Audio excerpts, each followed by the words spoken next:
بسم الله الرحمن الرحيم.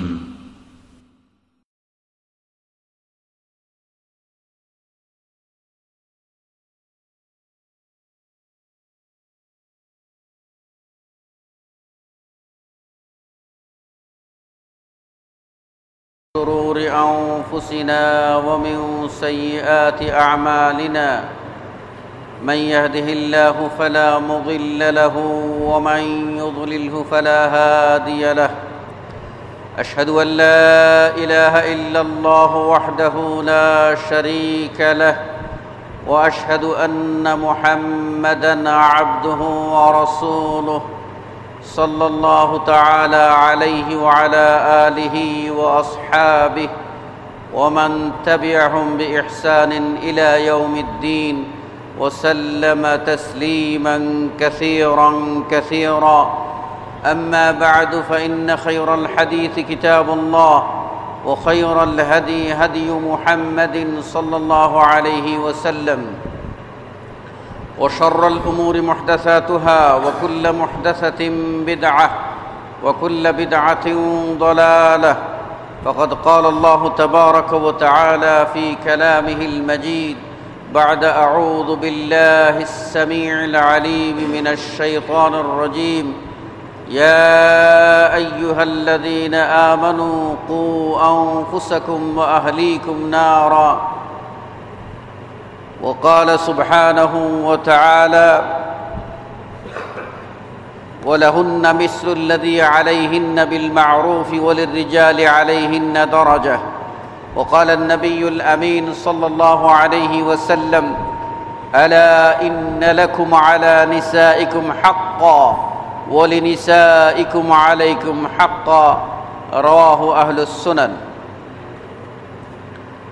মুসল্লিয়ানে কেরাম,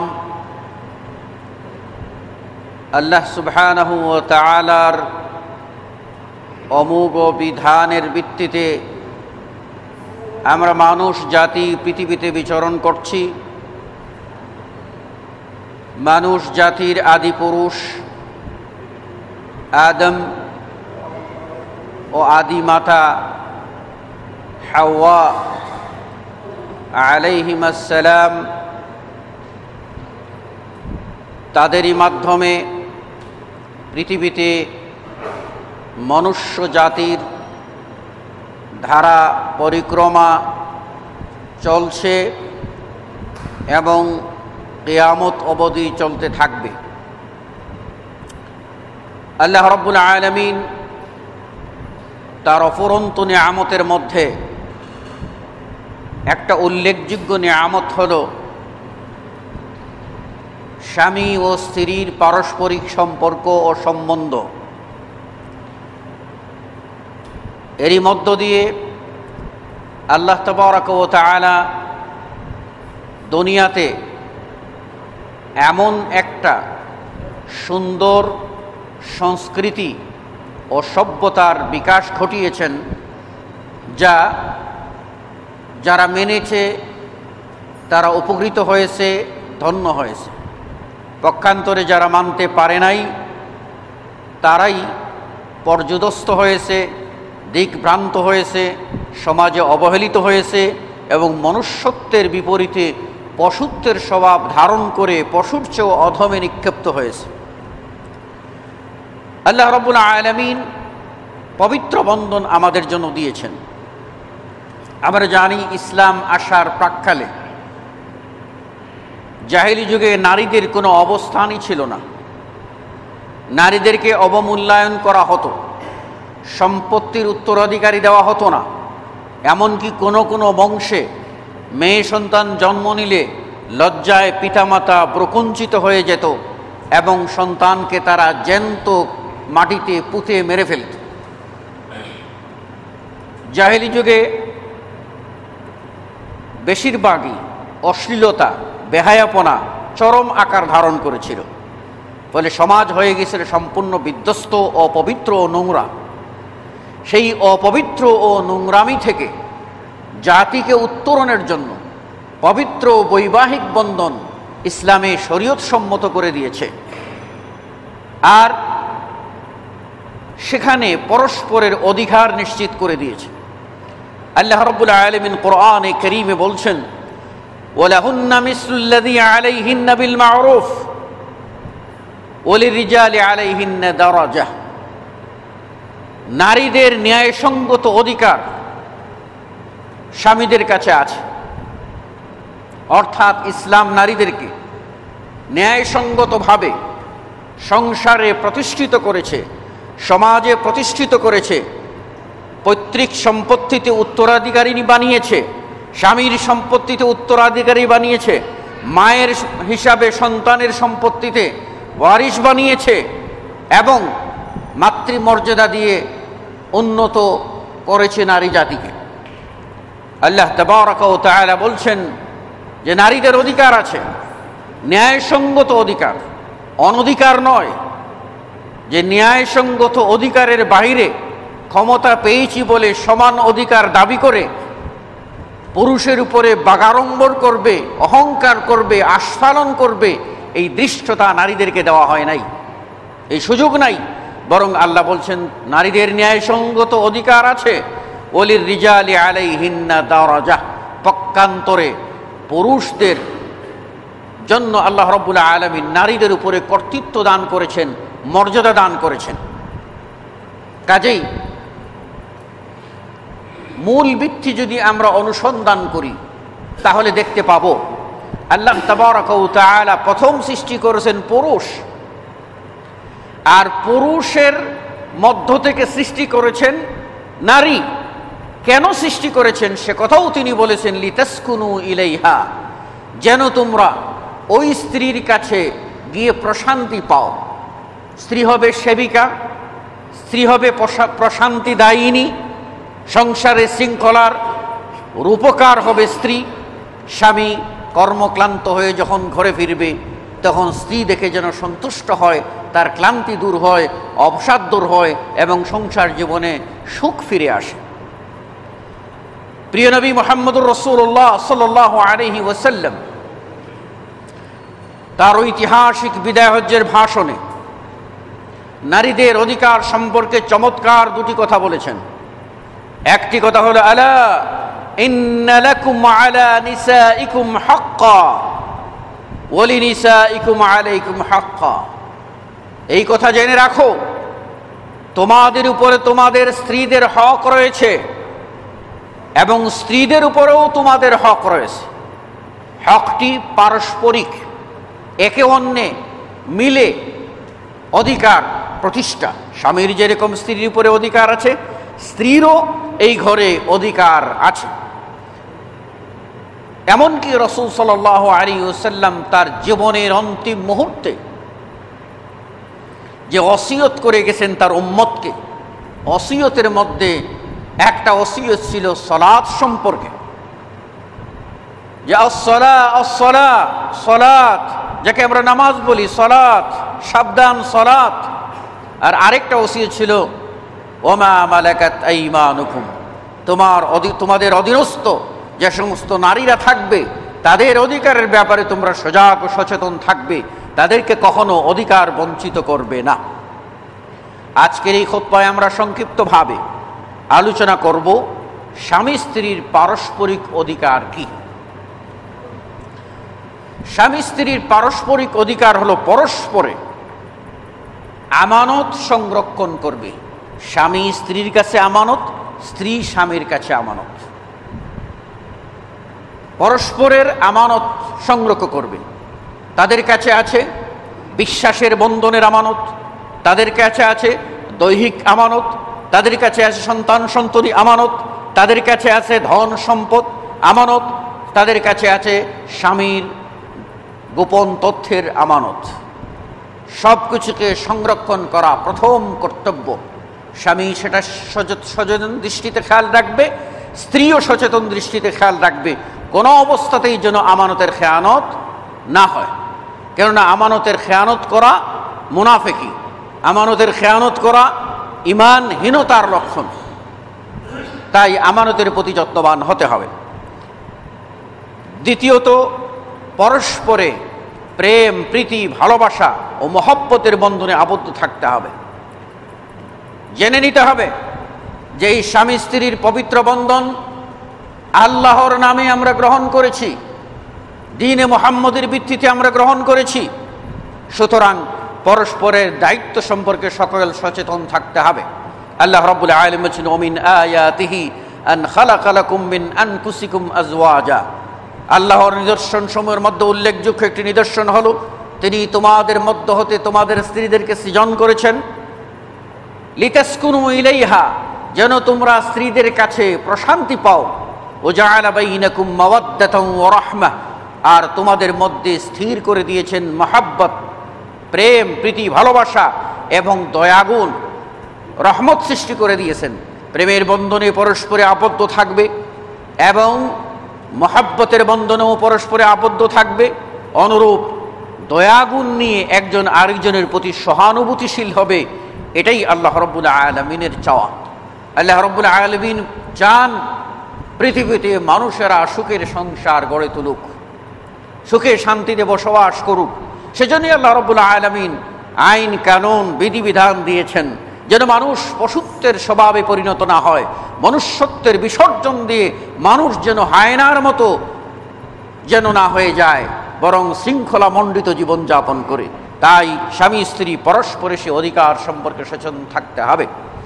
অনুরূপভাবে তবরানীতে একটা হাদিস আছে, রাসূল সাল্লাল্লাহু আলাইহি ওয়াসাল্লাম বলেছেন, মান লা ইয়ারহাম লা ইউরহাম, যে দয়া করে না সে দয়া পায় না। স্বামী যদি স্ত্রীর প্রতি দয়াশীল না হয়, ওই স্বামী স্ত্রীর কাছ থেকে স্নেহ ভালোবাসা পাবে না।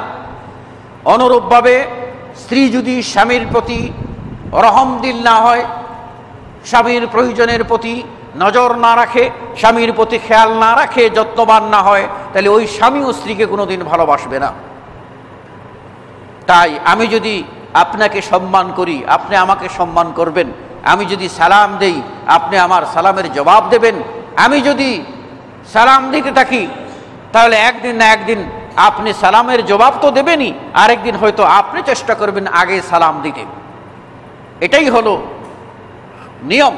প্রিয় নবী মুহাম্মদ সাল্লাল্লাহু আলাইহি ওয়াসাল্লাম অন্য হাদিসে বলেছেন, ইরহামু মান ফিল আরদি ইয়ারহামুকুম মান ফিস সামা। তোমরা জমিনে পরস্পরে যারা বাস করছো, একে অন্যের প্রতি দয়াশীল হও, একে অন্যের প্রতি রহমদিল হও, তাহলে আসমানে যে আল্লাহ আছেন, আরশে আজিমে সে আল্লাহ তোমাদের প্রতি দয়াবান হবেন, তোমাদের প্রতি মেহেরবান হবেন, তোমাদের প্রতি তার করুণা বিতরণ করবেন, তোমরা সেটা পাবে। করো মেহরবানি তুম আহলে জমি পর, করো মেহরবানি তুম আহলে জমি পর, আল্লাহ মেহরবা হোগা আরশে বরি পর। কাজেই জমিনে যদি আমরা পরস্পরে দয়াশীল হই, আল্লাহ রাব্বুল আলামিন আমাদের প্রতি দয়া দেখাবেন। অতএব আপনি যদি স্বামী স্ত্রীর পরস্পরের অধিকারের ব্যাপারে কথা বলেন, তাহলে আমরা বলবো স্বামী স্ত্রীর প্রতি যত্নবান হবে, স্ত্রীও স্বামীর অধিকারের প্রতি যত্নবান হবে। এমনকি রাসূলুল্লাহ সাল্লাল্লাহু আলাইহি ওয়াসাল্লাম বলেছেন, স্ত্রীর মুখে এক লোকমা খাবার তুলে দেওয়া, এটা এক ডিলে দুই পাখি। এই এক লোকমা খাবার তুলে দেওয়ার মধ্য দিয়ে আমি যেমন একটা সদকার নেকি পাচ্ছি, অনুরূপভাবে আমি আমার স্ত্রীর সাথে গভীরতম সম্পর্ক গড়ে তুলছি, প্রেমের নিদর্শন প্রকাশ করছি। এটাই হওয়া উচিত।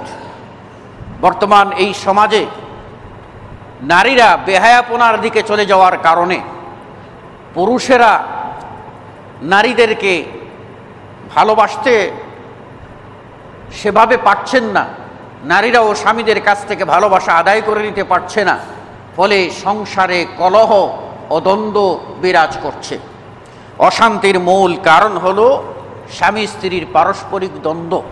আর এই পারস্পরিক দ্বন্দ্বের কুফল সন্তানের উপরে পতিত হয়, সন্তান এর দ্বারা প্রভাবিত হয়। সন্তান পিতামাতার দৃশ্য দেখে সন্তানরা মনের ভিতরে কষ্ট পায়, মুখ খুলে বলতে পারে না। এক সময় বড় হওয়ার পরে তাদের ভিতরে সেটা দানা বাঁধে এবং তারাই পরবর্তীতে এই পিতামাতার জন্য কাল হয়ে দাঁড়ায়। অতএব পরস্পরের অধিকার ব্যাপারে আমাদেরকে সচেতন থাকতে হবে, আমরা যেন পরস্পরকে ভালোবাসতে পারি।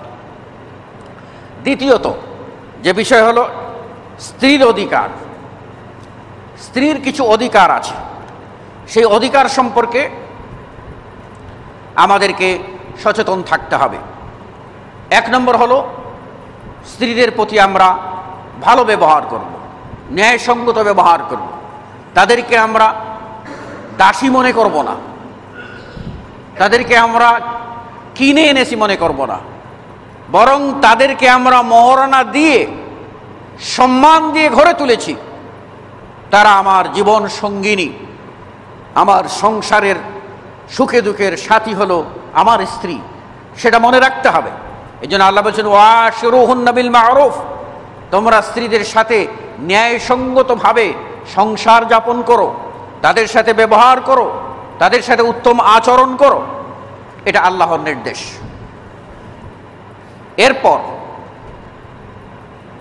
স্ত্রীরা কখনো ভুল করতে পারে, কখনো স্ত্রীদের ভিতরে ভুল হতে পারে। কেন ভুল হতে পারে? স্বভাবগতভাবে স্ত্রীদের মধ্যে দুটি দিক আছে। একটি হচ্ছে স্ত্রীরা তাদের জ্ঞান বুদ্ধি কম, তাদের ধৈর্য শক্তি কম, এজন্য তারা কখনো ভুল করে বসতে পারে।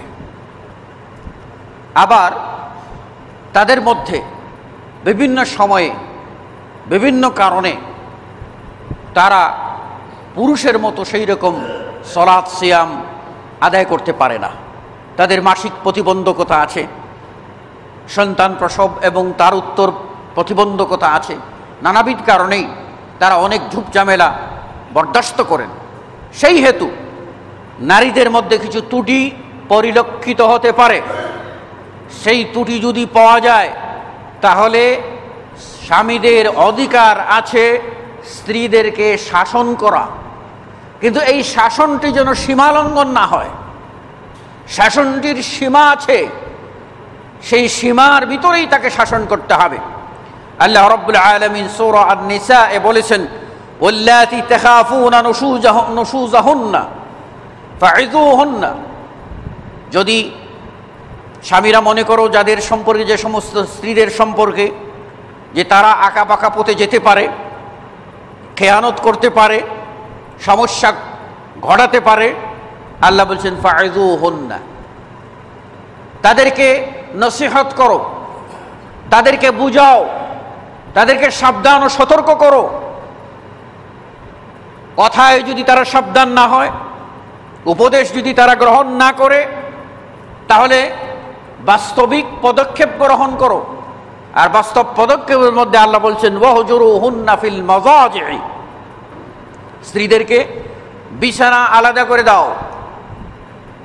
একজন স্ত্রী তার অধিকার স্বামীর বিছানায়, এই বিছানা থেকে যখন তাকে আলাদা করে দেওয়া হবে, স্বামী যখন পার্শ্বদেশ ঘুরে শুয়ে যাবে, নেককার মহিলা যদি হয় ভুল বুঝতে পারবে, সংশোধিত হবে, তওবা করবে, স্বামীর কাছে ক্ষমা চাবে এবং আবার তাদের মধ্যে প্রীতির বন্ধন রচিত হবে। পক্ষান্তরে যদি সে সীমালঙ্ঘনকারিণী হয়, নাফরমানির মধ্যেই সীমালঙ্ঘন করে থাকে, তাহলে ওতে তার কিছু যায় আসে না, এভাবেই সে সীমালঙ্ঘন করবে। এরপর আল্লাহ রাব্বুল আলামিন বলছেন, তাতেও যদি, অর্থাৎ বিছানা আলাদা করে দেওয়ার পরেও যদি স্ত্রীরা সংশোধন না হয়, ওয়াযরিবুহুন্না, তাহলে তাদেরকে প্রহার করো। আর এই প্রহার করার সীমা রাসূলুল্লাহ সাল্লাল্লাহু আলাইহি ওয়াসাল্লাম নির্ধারণ করে দিয়েছেন। আল্লাহ নবী বলছেন, তাদেরকে প্রহার করো গায়রা মুবাররাহ, এমন প্রহার করো যে প্রহারে যেন তাদের উপরে কঠিন চাপ না পড়ে, বেদনা না আসে। কোন মুহাদ্দিস একথাও বলেছেন, যেন একটি টিস্যু পেপার দিয়ে, একটি হাত রুমাল দিয়ে হালকা মৃদু আঘাত করো। লজ্জা থাকলে এতেই সে সংশোধন হয়ে যাবে, লজ্জা না থাকলে আপনার চাবুক লাগালেও পরিবর্তন হবে না। সে কারণে রাসূল সাল্লাল্লাহু আলাইহি ওয়াসাল্লাম বলেছেন, তোমরা সাবধান, স্ত্রীদেরকে প্রহার করবে যেন সেই রকম আঘাত না পড়ে, কঠিন প্রহার করা যাবে না। এমনকি রাসূল সাল্লাল্লাহু আলাইহি ওয়াসাল্লাম বলেছেন তাদের চেহারায়ও প্রহার করা যাবে না। হতে পারে একদিন তুমি সংসার ছেড়ে দিতে পারো, ওই স্ত্রী অন্য জায়গায় বিবাহের অধিকার পেতে পারে। যদি তার চেহারা তুমি ক্ষত বিক্ষত করে দাও, তার সৌন্দর্য সৌষ্ঠবকে তুমি যদি নষ্ট করে দাও, তাহলে তো তার অধিকারকে তুমি ক্ষুণ্ণ করলে, তার ভবিষ্যৎ জীবনকে তুমি ধ্বংস করলে। সুতরাং সেটা করা যাবে না। এই ক্ষেত্রে আল্লাহ রাব্বুল আলামিন বলেছেন ফাইন আতা'নাকুম, যদি স্ত্রীরা তোমাদের এতাআত করে, তোমাদের আনুগত্য করে, অর্থাৎ তাদেরকে বুঝাইছো, বুঝ মানে নাই, তাদেরকে বিছানা আলাদা করে দিয়েছো, তাতেও মানে নাই, তারপর যখন হালকা প্রহার করেছো, এরপর যদি তারা তোমাদের কথা মেনে নেয়, আনুগত্য পরায়ণা হয়ে যায়, তাহলে ফালা তাবগু আলাইহিন্না সাবিলা, তাহলে এই ক্ষেত্রে নারীদের শাস্তির বেলায়, বিচারের বেলায় আর সীমালঙ্ঘন করা যাবে না। আনুগত্য করে ফেলেছে, আর তাদের উপরে জুলুম করা যাবে না। সমাজে অনেক পুরুষ আছে যারা স্ত্রীদেরকে বেদম প্রহার করে পিটায়, অনেক নির্যাতন করে, শারীরিক নির্যাতন, এটা শরীয়তে হারাম করেছে। আপনি এই 3টি স্টেপ গ্রহণ করেও যদি সংশোধন না করতে পারেন, শরীয়ত বলে দিয়েছে হজম করে নিতে হবে। হজম করার ক্ষমতাও নাই, তাকে নিয়ে ঘর সংসার করতে পারবেন না, আপনার জন্য বলে দিয়েছে আল্লাহ রাব্বুল আলামিন বলেছেন হাকামাম মিন আহলিহি ওয়া হাকামাম মিন আহলিহা, আপনার পরিবার থেকে একজন সালিস নিযুক্ত করুন, আর স্ত্রীর পরিবার থেকে আরেকজন শালিক নিয়ে সালিসি বরে বসে মীমাংসা করুন। তাতেও যদি সম্ভব না হয়, তাহলে আপনার জন্য দরজা খোলা আছে, তাকে আপনি সুন্দর করে বিদায় করে দেন। কিন্তু ঘরে রেখে পিটাবেন, নির্যাতন করবেন, নিষ্পেষণ করবেন, না খাইয়ে মারবেন, বেত্রাঘাত করবেন, লাথিগুতু দেবেন, নাউযুবিল্লাহি মিন যালিক, এই অধিকার ইসলাম আপনাকে দিয়ে নেয়। আল্লাহ রাব্বুল আলামিন বলছেন, সেই ক্ষেত্রে বলেছেন স্ত্রীকে সংশোধন করার জন্য। তালাক দিতে গিয়েও আল্লাহ সেখানে কত সুন্দর বিধান দিয়েছেন। বলছেন তাদেরকে আত-তালাকু মাররাতান, 2 বার তালাক দিবা। একবার তালাক দিবা, সংশোধন হয়ে গেলে ভালো, ফেরত নিয়ে চলে আসো। দ্বিতীয়বার তালাক দিবা, যদি সংশোধন না হয় তাহলে দ্বিতীয়বার তালাক দিবা। দ্বিতীয়বার তালাক দেওয়ার পরে সংশোধন হয়ে যায়, ফেরত নিয়ে চলে আসো। তাতেও যদি সংশোধন না হয়, তাহলে আল্লাহ রাব্বুল আলামিন বলছেন আও সাররিহুন্না সারাহান জামিলা, তাহলে তাদেরকে সুন্দরভাবে দেনাপানা সব পরিশোধ করে দিয়ে সুন্দর করে তাকে বিদায় করে দাও। 3 নম্বর তালাক দিতে আল্লাহ বলেন নাই, আর এর কথার ভিতরেই 3য় তালাক লুক্কায়িত আছে। আল্লাহ রাব্বুল আলামিন বলে দিয়েছেন 3 তালাক দেবে তোমার জন্য স্ত্রী, পরবর্তীতে আর তুমি যদি আনতে চাও আনতেও পারবে না, নতুন করে বিয়ে করতে চাও তাও পারবে না, যতক্ষণ না হাত্তা তানকিহা যাওজান গায়রা, অন্য পুরুষের সাথে বিবাহ হয়। ওই পুরুষ যদি কখনো মারা যায়, অথবা সে কখনো যদি তাকে ছেড়ে দেয়, তাহলে তুমি নতুন করে আবার বিবাহ প্রস্তাব দিয়ে, নতুন করে মোহরানা ধার্য করে, সাক্ষী নিয়ে বিবাহ করতে পারবে। এই ক্ষেত্রে আল্লাহ রাব্বুল আলামিন বলছেন যে তাকে 2 তালাক দিয়ে ছেড়ে দাও সুন্দরভাবে। 3 নম্বর গুলিটা তোমার কাছে আছে, এটা মেরো না, তালাক দিও না। কেননা এক সময় ভুল যদি বুঝতে পারো, আর যদি 2-4 বছর পরেও ভুল বুঝতে পারো, 3য় তালাক দেও নাই, ইদ্যত পার হয়ে গেছে, 3য় তালাকই গণ্য হয়ে যাবে। কিন্তু তুমি যদি আবার এই স্ত্রীকে ফেরত নিতে চাও, মাঝখানে আর বিয়ে লাগবে না, মানে অন্য পুরুষের বিয়ে লাগবে না, তুমি নতুন করে বিবাহ করে নিয়ে আসতে পারবে। ইসলাম কত সুন্দর। আর আমাদের সমাজে রয়েছে নোংরা প্রথা, হলো হিল্লা বিয়ের নামে বেগানা পুরুষের সাথে এক রাতের জন্য, কিছু সময়ের জন্য বিয়ে দিয়ে তার কাছ থেকে আবার তালাক নিয়ে বৈধ করার একটা হিলা বা বাহানা। এটা সম্পূর্ণরূপে হারাম, এটা জাহেলি প্রথা। রাসূলুল্লাহ সাল্লাল্লাহু আলাইহি ওয়াসাল্লাম বলেছেন আল্লাহর লানত ওই পুরুষের প্রতি যে পুরুষ তার স্ত্রীকে পাওয়ার জন্য হিলা বিয়ে দেয়, আর লানত ওই পুরুষের প্রতি যে ভাড়ার বিনিময়ে 1 রাতে 2 রাতের জন্য বিয়ে করে। দুজনের উপরই লানত, শরীয়তের পথ লঙ্ঘন করেছে সেজন্য। অন্য হাদিসে রাসূল সাল্লাল্লাহু আলাইহি ওয়াসাল্লাম বলেছেন, আলা উখবিরুকুম বিতাইসিল মুস্তাআর, আমি কি তোমাদেরকে ভাড়া করা ষাঁড় সম্পর্কে বলবো? ষাঁড়, মানুষ কি আবার ষাঁড়ের মতো হতে পারে? ভাড়া করা ষাঁড়?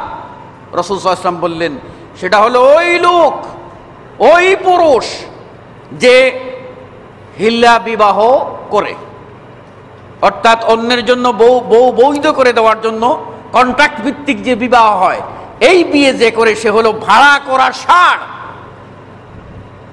এই প্রথা আল্লাহ রাব্বুল আলামিন দেন নাই। সুতরাং স্ত্রীদেরকে আপনি রাখতে পারেন, ধৈর্য ধরে রাখতে হবে।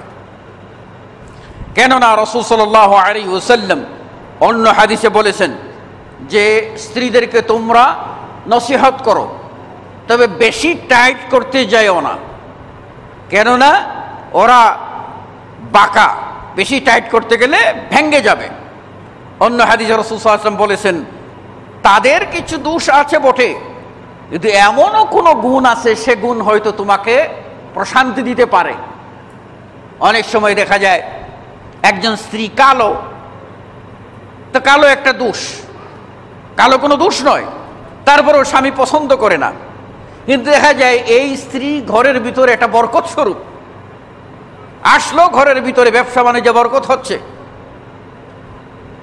আবার দেখা যায় আরেকজন নিয়ে আসছে এমন এক বউ, না পড়ে নামাজ, না করে দিনদারি, ঘরের ভিতরে একটা আগুন লাগিয়ে রাখে সব সময়, বায়না ধরে থাকে, বায়নাটা আদায় করতেই হবে, সেই রকম করে থাকে, অশান্তি আর অশান্তি। তো ওর রূপ ধুয়ে পানি খাওয়া লাভ হবে না। রাসূল সাল্লাল্লাহু আলাইহি ওয়াসাল্লাম বলেছেন, ফাসফার যাতিদ দ্বীন তারিবাত ইয়াদাক, বিয়ে করার সময় দ্বীনকে আগে অগ্রাধিকার দাও। যদি দিনদার মেয়েকে বিয়ে করো তাহলে তোমার হাত বরকতে ভরে উঠবে। দিনদারিকে বিয়ে করো তাহলে তোমার হাত বরকতে ভরে উঠবে। রাসূল আল্লাহ রাব্বুল আলামিন অন্যত্র বলেছেন, তোমরা বিয়ে করো, ইউগনিকুমুল্লাহ, আল্লাহ তোমাদের ধনী করে দেবেন। হারাম পথে যেও না, আল্লাহ তোমাদেরকে সম্পদশালী করে দেবেন, চলার শক্তি দেবেন। সুতরাং নারীদের ব্যাপারে আমাদের খেয়াল রাখতে হবে, আমরা যেন তাদেরকে শাসনের বেলায় সীমালঙ্ঘন না করি। অনুরূপভাবে রাসূলুল্লাহ সাল্লাল্লাহু আলাইহি ওয়াসাল্লাম বলেছেন, আলা ওয়া হাক্কুহুন্না আলাইকুম, তোমাদের উপরে তোমাদের স্ত্রীদের হক হলো আন তুহসিনু ইলাইহিন্না, স্ত্রীদের প্রতি ভালো ব্যবহার করবে, তাদের প্রতি ইহসান করবে, তাদের সাথে সদাচরণ করবে। ফি কিসওয়াতিহিন্না, তাদেরকে যখন কাপড় দেবে, ও তুআমিহিন্না, তাদেরকে যখন খাবার দেবে, তাদের কাপড় দেবে, খাবার দেবে, খোরপোশ দেবে, যা বলা হয়। এই ভরণ পোষণের বেলায় স্ত্রীদের প্রতি ইহসান করতে বলেছেন। সামর্থ্য যা আছে, আপনার পছন্দ হয় না তাই বলে তাকে কম দামের শাড়ি কিনে দেবেন, আপনার সামর্থ্য আছে, এটা ইসলাম পছন্দ করে না। আপনি ভালো খাবেন, স্ত্রীকে পছন্দ হয় না তাই ভালো খাবারটা দেবেন না। আপনি গিয়ে কোথায় 5 স্টার হোটেল, চাইনিজ কোথায় আছে সেখানে গিয়ে খেয়ে চলে আসবেন, বলবেন ঘরে গেলে তো অবশ্যই যা কিছু আছে ও তো হবেই। মানে স্ত্রীর সাথে ভালোবাসেন না, ঘরে বসতেও রাজি হন না। আপনারা মনে কিছু নেবেন না, কিছু কিছু পুরুষ আছে যারা স্ত্রী ছাড়া কিছুই বুঝে না, সামান্য কিছু হলেই বউর কাছে গিয়ে আগে বলবে, বাইরে কোথাও থাকবে না, চাকরি বাকরি শেষ হওয়ার সাথে দৌড় দেবে ঘরে, ওখানে গেলেই শান্তি। আর কিছু কিছু পুরুষ দেখবেন চা স্টলে রাত 12টা 1টা পর্যন্ত আড্ডা দেবে, বন্ধু বান্ধবদের সাথে আড্ডা দেবে। এদের কারণ কি? ওরা ঘরে গেলে শান্তি পায় না, বউকে পছন্দ করে না, হয়তো বউর চাহিদা মিটাইতেও পারে না, বউর প্রয়োজন মিটাইতেও পারে না, সুতরাং বাহিরে আড্ডা মেরে সময় কাটায়। রাগ করার কিছু নাই, সত্য বলি যা বলার। এজন্যই নারী অত্যন্ত আপনার কাছে আদরিনী, সুতরাং তাদের বেলায় ন্যায় ইনসাফ আপনাকে রক্ষা করতে হবে। তৃতীয়ত, তাদের অধিকার, আপনি তাদেরকে দ্বীন শিক্ষা দেবেন, তাদেরকে আমানতদারি শিক্ষা দেবেন, তাদেরকে হক না হক, সত্য মিথ্যার তালিম দেওয়ার দায়িত্ব আপনার। আল্লাহ রাব্বুল আলামিন কোরআনে কারীমে বলছেন, ইয়া আইয়ুহাল্লাযীনা আমানু কু আনফুসাকুম ওয়া আহলিকুম নারা, ও ঈমানদারগণ, তোমরা নিজেরা এবং নিজেদের পরিবারকে জাহান্নাম থেকে বাঁচাও। তাহলে আপনার কাছে বলা হয়েছে, আপনি গৃহকর্তা হিসাবে, স্বামী হিসাবে আপনাকে আল্লাহ বলছেন, হে ঈমানদার স্বামী, তুমি জাহান্নাম থেকে বাঁচো এবং তোমার স্ত্রীকেও জাহান্নাম থেকে বাঁচাও, তোমার অধীনস্থ পরিবারের সকল সদস্যকে জাহান্নাম থেকে বাঁচাও। অর্থ কি? জাহান্নাম থেকে বাঁচতে গেলে যে কাজগুলি তুমি করবে, তোমার স্ত্রীকেও সে কাজ করতে বলবে। জাহান্নাম থেকে বাঁচার জন্য তুমি যে তালিম নেবে, শিক্ষা নেবে, তোমার উপরে দায়িত্ব তোমার স্ত্রীকেও সেগুলি শিখিয়ে দিয়ে তাকেও জাহান্নাম থেকে বাঁচানো। আপনি তো স্বার্থপর হয়ে যাবেন যদি আপনিই শুধু নামাজ পড়েন, রোজা রাখেন, তাহলে বুঝতে হবে যে আপনি আপনার স্ত্রীকে নিয়ে বেহেশতে যান, এটা আপনি চান না। চাইলে আপনিও নামাজি হবেন, স্ত্রীকেও নামাজি বানাবেন, যাতে সবাই দুনিয়াতে সুখে থাকতে পারেন, পরকালে যেন দুজনেই জান্নাতে একত্রে বসবাস করার সুযোগ পান। এই জন্য আল্লাহ বলছেন যে তোমরা বাঁচো এবং তোমাদের পরিবারকেও বাঁচাও। রাসূলুল্লাহ সাল্লাল্লাহু আলাইহি ওয়াসাল্লাম থেকে বুখারী ও মুসলিমের হাদিস, আল্লাহ নবী বলেন, আলা ওয়াস্তাউসু বিন-নিসাই খায়রা, সাবধান সাবধান, তোমরা নারীদের ব্যাপারে উত্তম উপদেশ দেবে, অর্থাৎ নারীদেরকে উত্তম শিক্ষা দেবে, উত্তম উপদেশ দেবে। ফাইন্নাহুন্না আওয়ান উসিরাত ইনদাকুম, তারা হচ্ছে তোমার অসহায়, তোমাদের কাছে বন্দী। স্ত্রীরা অসহায়, তোমাদের কাছে বন্দী। তারা এক সময় জন্মের পরে শিশু তা কিশোরী অবস্থায় যৌবনে পদার্পণের আগ পর্যন্ত পিতামাতার কোলেই তারা লালিত পালিত হয়েছে। আবার যখন তাদের যৌবন এসেছে, তারা কাজকর্ম শিখেছে, তুমি তাকে নিয়ে চলে এসেছো তোমার সেবিকা হিসাবে, ঘর সংসার বাঁধার জন্য সে এসে গেছে, তারা যারা যাবে কোথায়? তোমাকে কর্তৃত্ব দেওয়া হয়েছে। সুতরাং আল্লাহ নবী বলেছেন, সাবধান, এরা যখন তোমাদের গণ্ডির ভিতরেই থাকবে, তোমাদের আওতার ভিতরে থাকবে, তাদের বের হওয়ার কোনো পথ নাই, কাজেই তাদের ব্যাপারে তুমি বেইনসাফি করবে না, তাদের সাথে সদাচরণ করবে, তাদেরকে ভালো উপদেশ দেবে, তাদেরকে সংশোধন করে নেওয়ার চেষ্টা করবে। এটাই হলো ইসলাম। এক্ষণে কোন কোন স্বামী একাধিক স্ত্রী গ্রহণ করে থাকেন, আর এটা ইসলামের বিধান। আল্লাহ রাব্বুল আলামিন কোরআনুল কারীমে বলেছেন, একাধিক স্ত্রী যদি পছন্দ হয়, সামর্থ্য থাকে, তাহলে 2 জন বিয়ে করো, পারলে 3 জন করো, পারলে 4 জন করো। ফাইন খিফতুম আল্লা তা'দিলু ফাওয়াহিদা, যদি দেখো এই ভয় হয়, এই আশঙ্কা হয় 2 জন 3 জন স্ত্রী যদি রাখি ঘরে, তাহলে সবার প্রতি সমান ইনসাফ করতে পারবো না, তাহলে আল্লাহ বলছেন ফাওয়াহিদা, তাহলে একজনই রাখো। সামর্থ্য আছে রাখো বেশি, সামর্থ্য নাই একজনই রাখো। এই ক্ষেত্রে ইসলামের বিধানটি বিচার করতে গেলে আমরা দেখতে পাবো ইসলাম অত্যন্ত বিজ্ঞানসম্মত বিধান দিয়েছে। এখানে ইনসাফ এর কথা বলেছে। আর যারা স্ত্রীদের প্রতি ইনসাফ করেন না, তারা স্ত্রীদের কাছ থেকে ভালো সার্টিফাই পাবেন না। এজন্য রাসূল সাল্লাল্লাহু আলাইহি ওয়াসাল্লাম এক হাদিসে বলেছেন, কোন দিনদার রমণী ফাসেকা নয়, ফাজেরা নয়, যারা ফাসেক ফাজের, বেপরদায় চলে, বেহায়াপনায় চলে, বেগানা পুরুষের সাথে আড্ডা মারে, বাজারঘাট করে, দৌড়ঝাঁপ করে, ওই সমস্ত মহিলাদের সাক্ষী তো ইসলাম গ্রহণ করে না। সাক্ষী যারা দিতে পারে, ন্যায়পরায়ণ মহিলা যদি হয়, আর ওই মহিলা যদি তার স্বামী সম্পর্কে বলে যে আমার স্বামী ভালো, আল্লাহ নবী বলছেন জেনে রাখো আসলেই সেই স্বামীটা ভালো।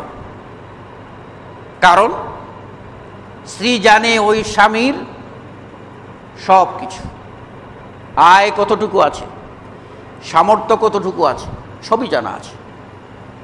আয়ের বহির্ভূত কোনো কিছু নিয়ে আসলে স্ত্রী বলবে এত তোমার সামর্থ্য ছিল না, কোত্থেকে আনলে, তুমি কি হারাম খেয়েছো?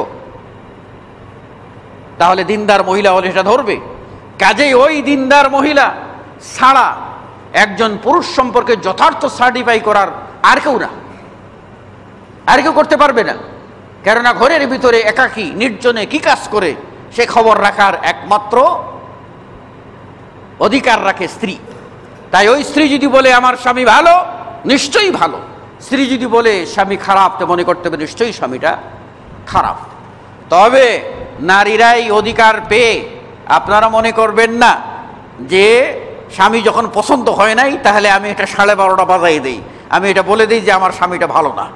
এটার অধিকার নাই। আপনি মুমিনা কিনা, আপনি মুত্তাকি কিনা, পরেজগার কিনা, দিনদার কিনা, পর্দানিশীন কিনা, তাহলে আপনি কখনো আপনার স্বামী সম্পর্কে অবান্তর কথা বলতে পারবেন না। আর যদি আপনি বেহায়াপনা আপনার যদি বেশি হয়ে থাকে, তাহলে তো আপনার কাছে আপনার স্বামী কি আর পরপুরুষ কি, সবই তো সমান। সুতরাং এ ব্যাপারে সাবধান ও সতর্ক থাকতে হবে। এজন্য রাসূল সাল্লাল্লাহু আলাইহি ওয়াসাল্লাম বলছেন, খায়রুকুম খায়রুকুম লি আহলি, তোমাদের মধ্যে উত্তম ব্যক্তি ওই ব্যক্তি যে তার পরিবারের কাছে ভালো, যে তার পরিবারের কাছে ভালো। ওয়া আনা খায়রুকুম লি আহলি, এবং আমি হলাম আমার পরিবারে ভালো তোমাদের মধ্যে। তাহলে রাসূল সাল্লাল্লাহু আলাইহি ওয়াসাল্লাম আমাদেরকে বলছেন, হে উম্মত, তোমাদের ভিতরে যে ব্যক্তি তার পরিবারের কাছে ভালো হবে, স্ত্রীর কাছে ভালো হবে, সেই লোকটা ভালো। জেনে রাখো তোমাদের মধ্যে আমি মুহাম্মদ, আল্লাহ নবী নিজেকে বলছেন সাল্লাল্লাহু আলাইহি ওয়াসাল্লাম, তিনি বলছেন যে আমি আমার পরিবারের কাছে তোমাদের মধ্যে ভালো ব্যক্তি। তার অর্থ হলো রাসূল সাল্লাল্লাহু আলাইহি ওয়াসাল্লাম স্ত্রীদের হক যথাযথভাবে আদায় করতেন এবং স্ত্রীদের চাহিদা মেটাইতেন। একদিন রাসূল সাল্লাল্লাহু আলাইহি ওয়াসাল্লাম মসজিদে নববীতে আসতে বিলম্ব হলো, সাহাবারা অপেক্ষা করছেন। রাসূল সাল্লাল্লাহু আলাইহি ওয়াসাল্লাম বুঝতে পারছেন, তিনি এসেই বলছেন যে হে থামো, তোমাদের মাদের, অর্থাৎ আল্লাহ নবীর স্ত্রী উম্মতের জন্য মা উম্মাহাতুল মুমিনিন, তাদের কিছু প্রয়োজন, সে প্রয়োজন মেটাতে গিয়ে আমার বিলম্ব হয়ে গেছে। তাহলে রাসূল সাল্লাল্লাহু আলাইহি ওয়াসাল্লাম কত যত্নবান ছিলেন যে ঘরে কি প্রয়োজন সেটা মিটিয়ে তারপরে বাইরে আসছেন। এজন্য রাসূল সাল্লাল্লাহু আলাইহি ওয়াসাল্লাম বলছেন, স্ত্রীদেরকে বাদ দিয়ে, সংসার বাদ দিয়ে বৈরাগী হওয়া যাবে না। কেউ যেন স্ত্রীদের থেকে, পরিবার থেকে দূরে না থাকে। যদি একান্তই যদি তাকে দূরে থাকতে হয়, বাধ্য হয় সে চাকরি বাকরি ব্যবসা বাণিজ্যের কারণে, তাহলে যখন তার প্রয়োজন মেটাবে, সুযোগ পাবে, তখনই যেন তার ঘরে ফিরে আসে, এটা অধিকার। তারপর 5 নম্বরে যে কথা বলবো সেটা হলো সবচেয়ে মারাত্মক কথা। সহিহ মুসলিমের হাদিস, এই হাদিসটি বলবো, আমাদের সমাজের চিত্র এই হাদিসের মধ্যে ফুটে উঠেছে। আমরা স্ত্রীরা যখন এক জায়গায় বসি, তখন কার স্বামী কী রকম, ব্যাস শুরু হয়ে গেল পরচর্চা, পরনিন্দা। স্বামীরাও যখন বসি, তখন আমরাও মুখ সামাল দিতে পারি না, আমরাও বলে ফেলি, ওর বউ যা, এর বউ যা, আমার ঘরে এই, আমার ঘরে এই, কি একটা আজরাইল নিয়ে করে সংসার করতেছি, কত রকম কথা আমরা বলে ফেলি।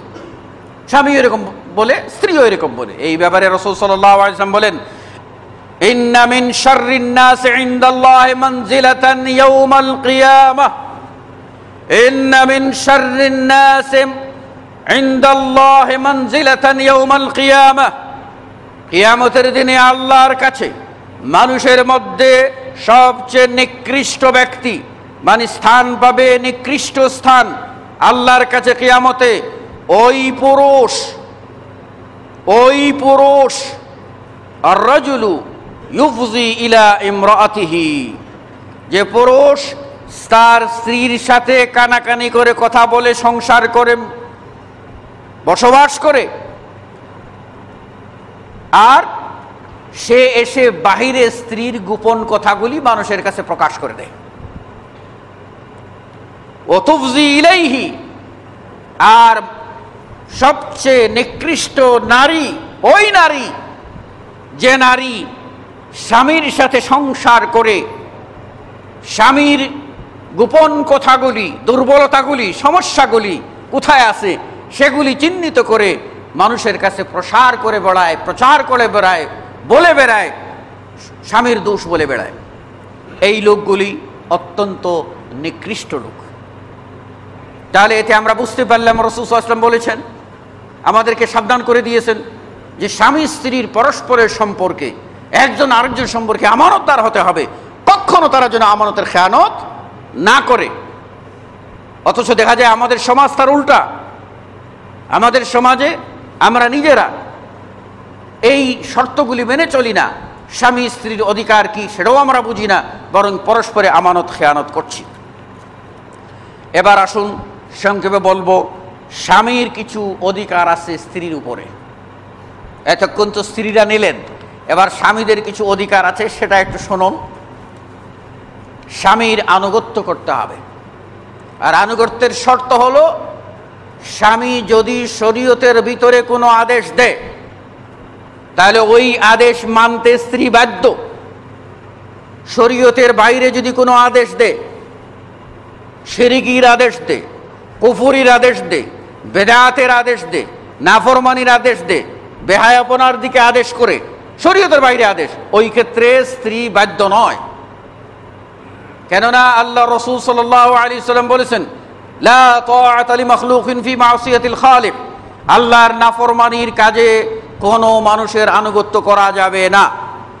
আল্লাহ নবী অন্যত্র বলেছেন, ওয়া ইন্নামাত তাআতু বিল মা'রুফ, আনুগত্য কেবল ন্যায় সঙ্গত বিষয়ে হবে, অন্যায় বিষয়ে আনুগত্য করা যাবে না। আনুগত্য, স্বামী এর আনুগত্য করা কত গুরুত্বপূর্ণ যে রাসূল সাল্লাল্লাহু আলাইহি ওয়াসাল্লাম বলেছেন, লাউ কুনতু আমিরান আহাদান আন ইয়াসজুদা লি আহাদিন, আমি যদি কোনো মানুষকে বলতাম যে মানুষকে সিজদা করবে, লা আমারতুল মারআতা আন তাসজুদা লি যাওজিহা, তাহলে আমি স্ত্রীকে আদেশ দিতাম সে যেন তার স্বামীকে সিজদা করে।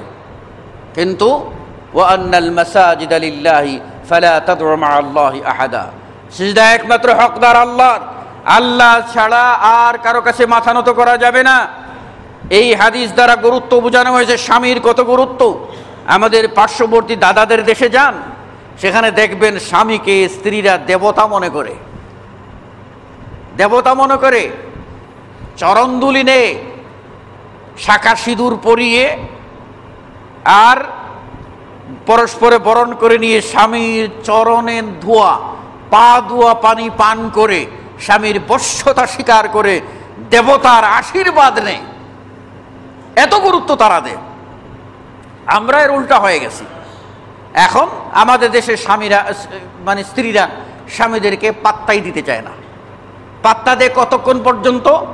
যতক্ষণ পর্যন্ত লাইসেন্স পাকাপুক্ত হয়নি, অন টেস্টে চলতেছে। অন টেস্টে যখন চলতেছে ততক্ষণ পর্যন্ত স্বামীর যথেষ্ট মূল্য, শ্বশুর বাড়িরাও এলার্ট সংসারটা যেন ভেঙে না যায়। যখন লাইসেন্স হয়ে যায়, অর্থাৎ একটা ছেলে হয়ে গেল, একটা মেয়ে হয়ে গেল, তখন নারী পেগম ধরা শুরু করে দিল, ওই যে এখন তো আমাকে সহজে ছাড়তে পারবে না, সুতরাং স্বামী যায় কই, বাস শুরু হয়ে গেল সংসারে আগুন। এমন কি জ্বালাতন শুরু হয়ে যায়। অনেক স্বামী আছে যারা স্ত্রীদের জ্বালাতন বরদাস্ত করতে পারে না, কাউকে বলতেও পারে না। আল্লাহ আল্লাহ, মা বোনেরা খেয়াল করবেন, এটা কত বড় মারাত্মক অপরাধ। স্বামী এত গুরুত্বপূর্ণ যে রাসূল সাল্লাল্লাহু আলাইহি ওয়াসাল্লাম বলেছেন, মহিলারা যদি 5 ওয়াক্ত সালাত আদায় করে, রমাদান মাসের সিয়াম পালন করে, আর স্বামীর আনুগত্য করে, পর্দার ভিতরে থাকে, লজ্জাস্থানের হেফাজত করে, এই 4টা কাজ যদি করে, তাহলে আল্লাহ রাব্বুল আলামিন কিয়ামতের দিনে বেহেশতের 8ও দরজা খুলে দিয়ে, 8টাই খুলে দিয়ে বলবেন, উদখুলি আল জান্নাতি মিন আইয়ি আবওয়াবিন শি'তি, তুমি জান্নাতের যে দরজা দিয়ে চাও সেই দরজা দিয়ে প্রবেশ করো। এত সহজ। কিন্তু যদি আপনি স্বামীর আনুগত্য না করেন তাহলে কি হবে? শুনুন, বুখারী ও মুসলিমের হাদিস, রাসূলুল্লাহ সাল্লাল্লাহু আলাইহি সাল্লাম ইরশাদ ফরমান, ইযা দা'আর রাজুলু ইমরাআতাহু ইলা ফিরাশিহি, কোন স্বামী যদি তার স্ত্রীকে বিছানায় তলব করে, ফালাম তা'তিহি, আর স্ত্রী যদি অভিমান করে স্বামীর ডাক না শুনে, ফাবাতা গজবান আলাইহা, আর যদি স্বামী রাগ করে রাত অতিবাহিত করে, স্ত্রীর উপরে রাগ করে অতিবাহিত করে, লা'নাতহাল মালাইকাতু হাত্তা তুসবিহা, ফজর হওয়া পর্যন্ত, সকাল হওয়া পর্যন্ত ওই নারীর প্রতি ফেরেশতারা লানত করতে থাকেন। এবার বুঝেন স্বামী কি জিনিস। স্বামীর অবাধ্য হবেন, স্বামীর অবাধ্য হলে জান্নাত পাবেন না। স্বামীর অবাধ্য হলে আপনি ফেরেশতাদের লানত পাবেন। সন্ধ্যা রাতে যদি আপনি গেছেন আর আপনার স্বামী যদি আপনাকে ডেকেছে, আপনি অভিমান করে আপনাকে 5,000 টাকা দামের 10,000 টাকার শাড়ি কেন কিনে দেয় নাই, গহনা কেন কিনে দেয় নাই, বাপের বাড়ি কেন যেতে দেয় নাই, কেন এই মার্কেট করে দেয় নাই, ফ্রিজে কেন তো সব কিছু পুরা নাই, এইসব অজুহাত করে যদি আপনার স্বামীর ডাক না শুনে ভান করে উল্টা যদি রাগ করে শুয়ে থাকেন, ফজর পর্যন্ত ফেরেশতাদের লানত আপনার উপরে পতিত হতে থাকবে। কে বলেছেন? বিশ্বনবী মুহাম্মদুর রাসূলুল্লাহ সাল্লাল্লাহু আলাইহি ওয়াসাল্লাম। বুখারী মুসলিমের হাদিস। সীমা লঙ্ঘনের ব্যাপারে অতি সাবধান থাকতে হবে, কখনোই সেটা করা যাবে না। স্ত্রীদের কর্তব্য, তারা স্বামীর ঘরে জিম্মাদার। যেমন তারা তাদের দেহের নিরাপত্তা নিশ্চিত করবে, লজ্জাস্থানের হেফাজত করবে, স্বামীর সম্পত্তিরও হেফাজত করবে এবং স্বামীর সন্তানগুলি সেগুলিরও হেফাজত করবে। বুখারী মুসলিমের হাদিস, রাসূলুল্লাহ সাল্লাল্লাহু আলাইহি ওয়াসাল্লাম বলছেন, ওয়াল মারআতু রাঈয়াতুন আলা বাইতি যাওজিহা ওয়া ওয়ালাদিহি। স্ত্রী হলো ঘরে দায়িত্বশীল। কিসের উপরে? স্বামীর ঘরের সব কিছু রক্ষণাবেক্ষণের ক্ষেত্রে দায়িত্বশীল, এমনকি সন্তান প্রতিপালনের ক্ষেত্রেও দায়িত্বশীল। আল্লাহ রাব্বুল আলামিন সূরা নিসায় বলেন, ফাসসালিহাতু কানিতাতুন হাফিজাত লিল গায়বি বিমা হাফিজাল্লাহ। নেককার নারীদের বৈশিষ্ট্য বর্ণনা করতে গিয়ে আল্লাহ বলেন, তারা হবে নেককার, তারা হবে কানিতাত, অত্যন্ত নিবিষ্ট মনে আল্লাহর ইবাদতকারিনী, তারা হবে তাদের লজ্জাস্থানের হেফাজতকারী। স্বামী যেখানেই থাকুক না কেন আমানত সংরক্ষণ করবে, কখনো খেয়ানত করবে না। এটা আল্লাহ বলেছেন, এটাই হলো মুমিন নারীদের বৈশিষ্ট্য। 3 নম্বরে পর্দা করবে। পর্দা এমন একটা গুরুত্বপূর্ণ বিষয়। বেপর্দা নারী আর পশুর ভিতরে কোনো পার্থক্য নাই। বেপর্দা নারী যাচ্ছে তাই করতে পারে, পর্দাশীলা নারী সব কাজ করতে পারে না। এজন্য আল্লাহ বলছেন, ওয়াকারনা ফি বুয়ুতিকুন্না ওয়ালা তাবাররাজনা তাবাররুজাল জাহিলিয়াতিল উলা। ওই পূর্ব যুগে, জাহিলি যুগে নারীরা যেভাবে বেহায়ার মতো চলতো, তোমরা ওই রকম বেহায়ার মতো চলিও না, বরং ওয়াকারনা ফি বুয়ুতিকুন্না, তোমরা তোমাদের ঘরে থাকবে। ঘরের বাইরে যেতে গেলে স্বামীর অনুমতি লাগবে। মাহরম ছাড়া বাইরে যাওয়া যাবে না, অন্যের সাথে যাওয়া যাবে না। যেতে পারে স্বামীর সাথে, যেতে পারে শ্বশুরের সাথে, যেতে পারে ছেলের সাথে, যেতে পারে আপন ভাইয়ের সাথে, যেতে পারে আপন মামার সাথে।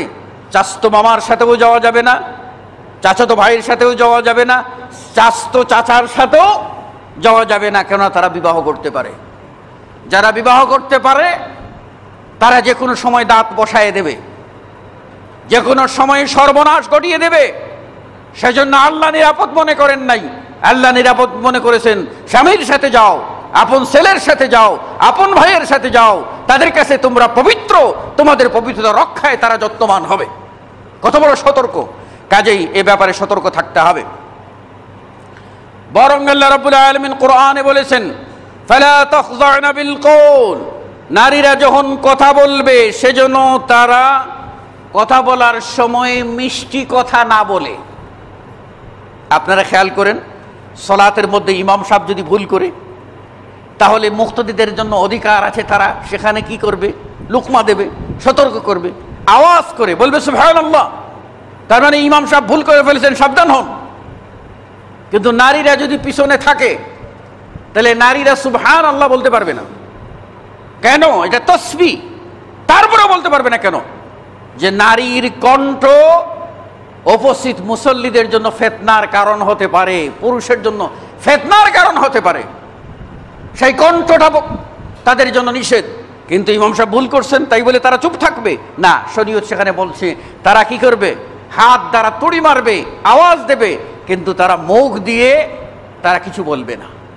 কেন? মুখের কথা অনেক সময় গ্রাম দেশে বলে মুখের কথায় চিরা ভিজবে না। কিন্তু নারীদের মিষ্টি কথায় পুরুষের হাড় পর্যন্ত গলে যায়। এজন্য সাবধান। আল্লাহ বলছেন যে ফালা তাখযা'না বিল কওল, কথা বলার সময় মিষ্টি কথা বলিও না, বললে কি হবে? ফায়াতমা'আল্লাযী ফী কলবিহি মারাদ, যে পুরুষের কলবে আত্মায় রোগ আছে, অর্থাৎ যে পুরুষটার কুরিপু বেশি, যে পুরুষটার মনে মনে লোভ আছে নারীদের প্রতি, তোমার এই মিষ্টি কণ্ঠ শুনলে তার মনে মনে সেই লোভ জাগতে পারে, কাজেই তুমি সেই আওয়াজ পর্যন্ত দিতে পারবে না। মুসল্লিয়ানে কেরাম, আমরা সতর্ক হই ও সাবধান হই। সর্বশেষ কয়েকটি গুণের কথা বলে শেষ করছি, সংক্ষিপ্ত হাদিস বলে। রাসূলুল্লাহ সাল্লাল্লাহু আলাইহি সাল্লাম বলেছেন, উত্তম নারী কারা? মা বোনেরা ভালো করে খেয়াল করে শুনেন। উত্তম নারী হলো খায়রুন নিসা ইল্লাতি, উত্তম নারী হলো ওই নারী ইযা নাযারতা ইলাইহা সাররাতকা, যদি তুমি ওই নারীর দিকে তাকাও যখন, তখন তোমার নয়ন ভরে যায়, আনন্দ দেয় মনে, সেই নারীটাই ভালো, সেই নারীটাই ভালো। কিন্তু রূপসী যদি হয় আর চোখ উল্টাইয়া রাখে, তাহলে তাকে দেখলে রাগ হবে। এখানে বলা হয়েছে, রাসূল সাল্লাল্লাহু আলাইহি ওয়াসাল্লাম বলেছেন, ইযা নাযারতা ইলাইহা সাররাতকা, ওই নারীর দিকে তাকালেই তোমার নয়ন ভরে যায়, মনে শীতলতা আসে, সেই নারীটাই ভালো। ও ইযা আমারতাহা আতাআতকা, আর তুমি যখন কোনো আদেশ দিলে আদেশ তাৎক্ষণিক পালন করে।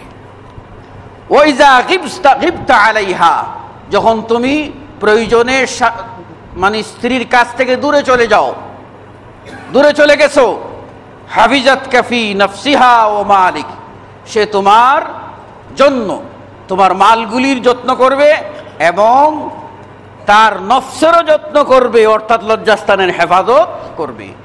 এই নারী হলো উত্তম নারী। তাহলে উত্তম নারী হতে হলে এমন নারী হতে হবে যে নারী দেখলেই নয়ন ভরে যায় স্বামীর, ওই নারী হতে হবে যে নারী কথা বলার মাত্রই আনুগত্য করে, ওই নারী হবে যে নারী তার লজ্জাস্থানের হেফাজত করে, ওই নারী উত্তম হবে যে স্বামী কোথাও চলে গেলে সন্তানগুলি এবং সম্পদগুলি সংরক্ষণ করে বিনা অনুমতিতে খরচ করে না। স্ত্রীদের জন্য জায়েজ নয় স্বামীর অনুমতি ছাড়া নফল রোজা রাখা, স্ত্রীদের জন্য জায়েজ নয় স্বামীর অনুমতি ছাড়া ঘর থেকে কিছু দান করা। তবে হ্যাঁ, স্বামী যদি অনুমতি থাকে আর ওই নারী যদি দান করে স্বামীর সম্পত্তি হতে, তাহলে যেহেতু নারী সরাসরি দান করতে পারবে না, মাধ্যম লাগবে, কেন বেগানা পুরুষকে দিতে পারবে না, এইরকম ক্ষেত্র হইলে এটা বালককে ডাকবে, ডেকে তার মাধ্যমে দেবে। তো হাত ছুঁইল কয়টা? হাত ছুঁইল দুইটা, একটা হলো স্ত্রীর হাত, আর একটা হলো ওই মাধ্যম বালকের হাত। আল্লাহর নবী বলেন যে এখানে তিনজন নেকি পেয়ে যাবে, তিনজন নেকি পেয়ে যাবে। স্ত্রী দিয়েছে, নেকি পাবে, স্বামীর অনুমতি আছে, স্বামীও নেকি পাবে, আর ওই যে হাত ছুঁয়ে দিল ছেলেটা, তাও সেও নেকি পাবে। তাহলে আপনি অনুমতি ছাড়া দানও করতে পারবেন না। অথচ আমাদের সমাজের মেয়েরা এগুলির তক্কেই করে না, বরং পারে না স্বামীর পকেট থেকে কিছু সেভ করার নাম দিয়ে সেগুলি লুকিয়ে রাখে এবং ইচ্ছা মতো খরচ করে। এই ধরনের চর্চা যারা করে তার অবশ্যই আমানতের খেয়ানত করেছে, তার অবশ্যই অপরাধী। এই অপরাধ থেকে মুক্ত হতে হবে। নারীদের অধিকার সম্পর্কে পুরুষদের সচেতন থাকতে হবে, পুরুষদের অধিকার সম্পর্কে নারীদেরও সচেতন থাকতে হবে। মনে রাখতে হবে, এ বিশ্বে জাহাজ কিছু চিরকল্যাণকর, অর্ধেক তার করিয়েছে নারী, অর্ধেক তার নর। আল্লাহ রাব্বুল আলামিন আমাদের সকলকে তৌফিক দান করুন, আমিন। আকুলু কওলি হাযা আস্তাগফিরুল্লাহ লি ওয়া লাকুম ওয়া লিসাইরিল মুসলিমিন। বারাকাল্লাহু লানা ওয়া লাকুম ফিল কুরআনিল আযীম ওয়া নাফা'আনি ওয়া ইয়্যাকুম বিল আয়াতি ওয়া যিকরিল হাকীম। ইন্নাহু তাআলা জাওয়াদুন কারীমুন মালিকুম বাররাউফুর রহিম। ফাস্তাগফিরুহু মিন কুল্লি যামবিন ইন্নাহু হুয়াল গফুরুর রহিম।